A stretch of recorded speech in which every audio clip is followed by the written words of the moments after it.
I am Claude Fauquet, and I'm the director of the Global Cassava Partnership. And I would like to introduce the discussion, the conversation we're going to have this afternoon.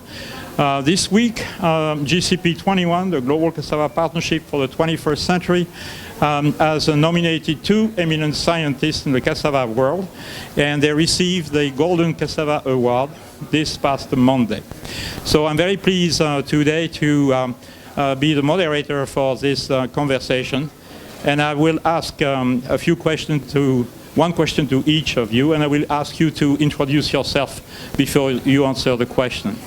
And Claire Hershey is a longtime breeder at CIAT, based in Colombia, but CIAT is working all over the world. And Claire, I would like your opinion about, briefly about the impact of this work, and can you give us a sort of a regional impact and perspective maybe about the future for cassava or this sort of research or collaborations in the future? Thanks, Claude. I'm first of all very proud to be associated with the success of these 2 gentlemen since nearly the very beginning of my career. When I started at CIAT in the late 1970s, we already had a long relationship with Kasetsart University and Dr. Charensak, and Dr. Howler was already there working as a soil scientist in cassava. And we've seen this success slowly take off at first, but then rather explode in the 1990s.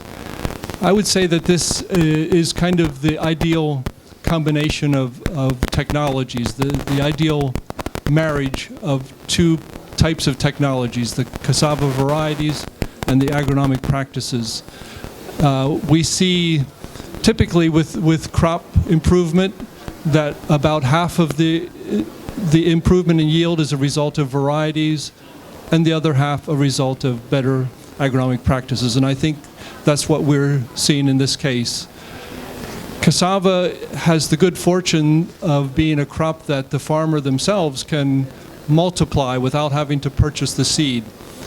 So if a company produces a hybrid maize variety, it's great for the farmer, but they have to go back and buy new seed every year. In the case of cassava, once they receive that seed, they have it forever. And that has been one of the reasons why the cassava varieties have taken off so fast. Once the farmers have them, they have the advantage of those better yields at no cost.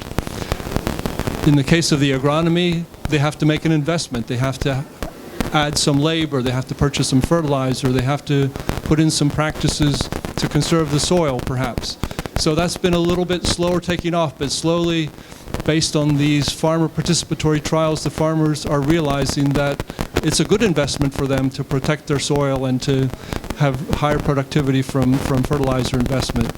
So over time, these new practices are taking off, and we're seeing the results in the very steady rise in yields in Asia. I'd like to point out that this isn't just a benefit for the region. At CIAT, for example, now we're crossing KU50s with some varieties that are resistant to the mosaic disease in Africa. So we're going to start sending the genes from KU50 combined with mosaic resistance to Africa, and we expect the benefits to start accruing to the cassava continent as well as what we're seeing in Asia.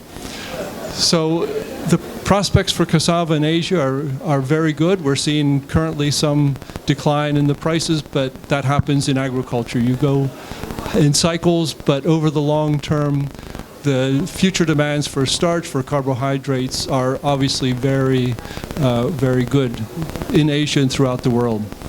So the new cassava varieties are going to keep adding to the potential levels of yield. Farmers will continue to adopt new, more site-specific agronomic practices. We'll have decision tools that allow farmers to decide exactly, more precisely, what the management practices are best for their farm.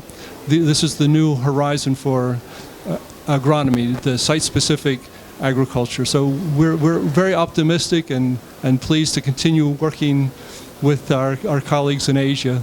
And finally, I want to point out that obviously there are many scientists involved in this effort, in CIOT, in the national programs, in the university, throughout the region. The private sector has been involved. So a very, very large effort by many people. But these two gentlemen absolutely deserve the prize they received here this week. Great. Absolutely. Thank you very much.